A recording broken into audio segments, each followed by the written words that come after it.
Bismillahirrahmanirrahim. Assalamualaikum warahmatullahi wabarakatuh.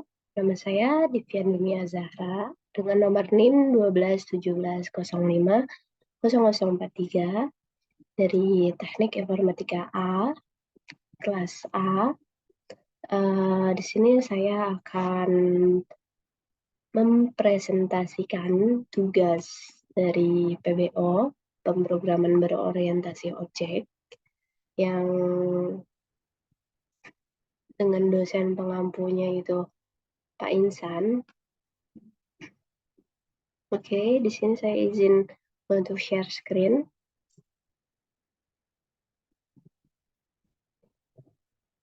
Oke. Nah. Oke. Bismillahirrahmanirrahim. Di sini kita akan belajar. Nah, di sini kita akan membahas tentang objek atau Object Oriented Programming, itu disebut dengan OOP. Oke, baik. Apa itu OOP? OOP adalah singkatan dari Object Oriented Programming atau yang dalam bahasa Indonesia artinya pemrograman berorientasi objek. Ya, sesuai dengan namanya, maka pemrograman ini merupakan pemrograman yang berorientasi dengan objek.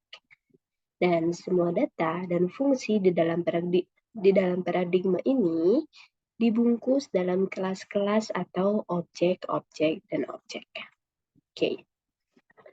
Konsep OOP yang saya rangkum, yang saya jadikan presentasi ini ada dua, yaitu yang pertama itu ada konsep dasar dari OOP, yang pertama ada konsep dasar OOP, yang kedua ada karakteristik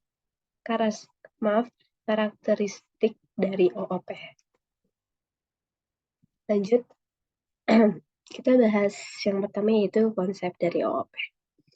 Nah, konsep dari OOP ini yang kita lihat itu ada berdasarkan tingkat bahasa pemrograman. Konsep OOP ini, si bahasa pemrograman ini tuh dibagi menjadi 3. Yang pertama ada tingkat rendah, bahasa pemrograman tingkat rendah. Yang kedua, bahasa pemrograman tingkat menengah. Yang ketiga itu bahasa pemrograman tingkat tinggi. Oke? Dan berdasarkan paradigma pemrograman yang bisa diartikan dalam sebuah pendekatan dalam pemecahan masalah dengan menggunakan bahasa pemrograman tertentu, dengan artian si paradigma pemrograman berdasarkan konsep objek, sesuai namanya yaitu Object Oriented Program, yaitu pemrograman yang berdasarkan dengan objek. Yang si objek ini tuh mungkin dapat berisi data dalam bentuk file, atau dikenal juga sebagai atribut, serta kode dalam bentuk fungsi atau prosedur, atau dikenal juga sebagai metode. Oke, lanjut. Nah, kita bahas konsep dasar dari OOP. Konsep dasar dari OOP ini dibagi menjadi 4. Yang pertama itu ada kelas, yang kedua ada objek, yang ketiga ada metode, dan yang keempat ada atribut. Nah, apa sih perbedaan dari kelas dan objek? Kelas adalah objek dan deskripsi dari sesuatu yang akan kita tampilkan atau kita bahas. Lalu objek adalah benda nyata yang dibuat berdasarkan rancangan yang didefinisikan di dalam kelas. Oke, contohnya, contoh dari kelas adalah kucing. Contoh dari objek adalah kucing Persia, kucing garong, kucing hitam, kucing putih, dan lain-lain. Nah, ini termasuk dalam kelas. Nah, ini adalah objeknya, misalnya kucing hitam, ini kucing Persianya. Oke, objek memiliki 2 ciri, yaitu atribut dan metode. Oke, objek adalah bentuk atau contoh nyata dari kelas. Misalnya, kelasnya kucing, objeknya kucingku. Seperti ini, kucing Persia, kucing garong, kucing hitam. Next. Apa sih berorientasi objek itu? Oke, tadi kan kita bahas kelas dan objek. Sekarang kita akan bahas itu atribut dan metodenya. Misalnya, kita lihat di dalam gambar ini, ada seorang yang ingin mendaki, atributnya dia memakai topi, dia memakai baju, dia memakai jaket, tas punggung, sepatu, ada tangan, ada kaki, ada mata, ada hidung, ada kuping, dan lain-lain misalnya. Itu semua termasuk ke dalam atribut. Nah, kalau metode itu bisa kita sebut sebagai tingkah laku atau behavior. Namun kita di sini sebut saja metode ya. Nah, metode dari si objek ini adalah gimana cara dia berjalan, gimana cara dia berjalan ke belakang, gimana cara dia memanjat, itu adalah sebuah metode. Oke, kita lanjut ke gambar berikutnya. Di sini ada gambar seorang laki-laki dan motor yang menaiki motor. Nah, atribut di dalam gambar ini ada ban, ada knalpot, ada lampu, ada warna dari motornya, ada tahun produksi motor ini, dan lain-lain. Nah, metode dari si objek ini tuh apa sih? Misalnya, metode dari si objek orang yang menaiki motor ini tuh apa sih? Misalnya, yang pertama itu adalah cara dia menghidupkan motor, yang kedua adalah cara dia menjalankan motor, yang ketiga cara dia memajukan atau memundurkan motor. Nah, itu termasuk ke dalam metode. Lanjut, apa sih perbedaan dari metode dan atribut itu? Nah, metode itu bisa disebut sebagai tingkah laku atau hal-hal yang biasa dilakukan si objek dari suatu kelas. Nah, kalau atribut itu adalah sebuah properti atau data yang bisa membedakan antara objek satu dengan objek yang lainnya. Misalnya, kan tadi kita bahas tentang kelas dan objek kan. Nah, misalnya si gambar ini tuh adalah objek yang satu. Nah, kan otomatis dia beda kan atribut yang ada di objek satu dengan objek dua. Objek dua ya atributnya punya objek dua gitu. Misalnya objeknya adalah manusia, ya atributnya adalah tinggi, umur, berat badan. Terus metodenya apa? Metodenya gimana cara dia berjalan, berlari, makan, minum, dan lain sebagainya. Lanjut. Objek. Jadi perbedaan antara kelas dan objek kelas ini diilustrasikan seperti ada cetakan puding yang dimana si puding ini tuh dihasilkan dari cetakan. Nah, itu tuh merupakan objek. Dan si warna puding ini bisa bermacam-macam. Ya meskipun si puding ini tuh berasal dari cetakan yang sama gitu. Nah, dari contohnya, misalnya kelasnya kelas mobil. Atributnya yaitu warna, tipe, merek, nomor polisi. Lalu metode dari si mobil ini tuh adalah maju, mundur, berhenti, belok kanan, belok kiri, terus objeknya, nah mobil satu, mobil dua, mobil Andi, mobil Ehsan, gitu. Nah, lanjut kita bahas yaitu karakteristik dari OP. Nah, karakteristik dari OP ini dibagi tiga, yaitu encapsulation, inheritance, polymorphism. Nah, lanjut. Nah, pengertian dari encapsulation pada OP ini adalah tentang pengikatan suatu data yang si data ini atau metode ini berbeda-beda. Misalnya, berbeda-beda lalu disatukan atau dikapsulkan menjadi satu unit data.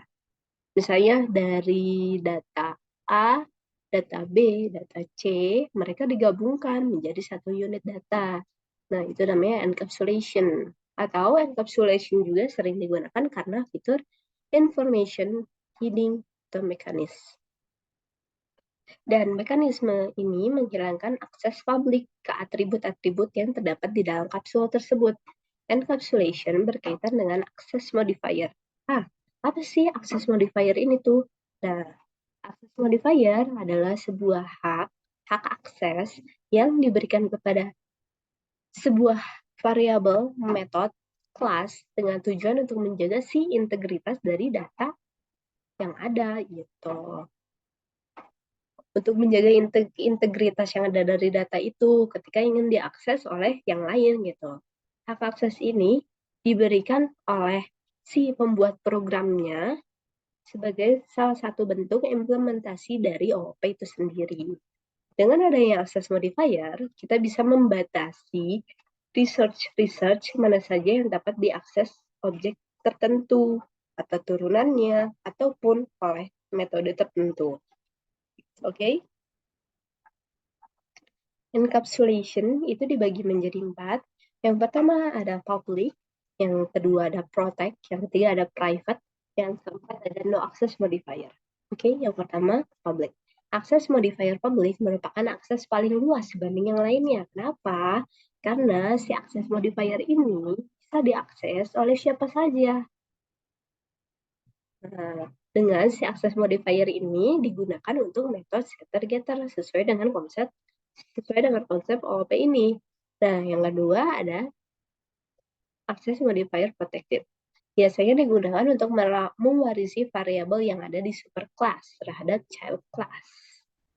Protect berarti dia dilindungi, si akses modifier protect ini tuh sebuah data yang dilindungi gitu kan. Terus yang ketiga itu private.